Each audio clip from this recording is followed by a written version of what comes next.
मेरे को बाजू वाले थोड़े दिन पहले सब पूरी गली वालों को बोले, उन लोग डोरिया नहीं बनना, वो नहीं करना, ये नहीं करना, सब गली में साफ सुथरा रहना, हर चीज़ अच्छा रहना बोल के बोले। उसके बाद में थोड़े दिन के बाद फिर मेरे बकरियों को ऐसा अचानक 3 बजे रात 3:30 क्या हो रहा था कि जब मेरे बकरियों को मार दिए। कौन मारे नहीं मालूम, मेरे को शक है उनके ऊपर ही बोल के मैं डाउट कर रही हूँ। उन्होंने बोल रहे हम नहीं मारे बोल के बोल रहे। जो भी मारे मेरे को बस इंसाफ चाहिए। मेरे को भी 3 लड़कियाँ हैं, मैं भी बहुत गरीब हूँ।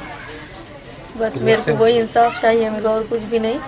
किसके ऊपर डाउट है? मेरे को बाजू वाले ऐसा बोल रहे थे सब साफ रहना, यहाँ से वहाँ तक पूरी गली को वो करेंगे ये करेंगे ऐसा बोले, तो मेरे को डाउट आने से मैं आप लोगों के सामने पेश कर रही हूँ। मेरे को बस इंसाफ की ज़रूरत है। मेरे को 3 लड़कियाँ हैं, बस मेरे को और कुछ भी नहीं। हम डाउट कर रहे, मालूम नहीं है कि कौन मारे कौन नहीं मारे, मेरे को तो पता नहीं है वो, मगर मेरे को कोई भी मारे बोलना ज़रूरी, मालूम तहकीकात करना ज़रूरी।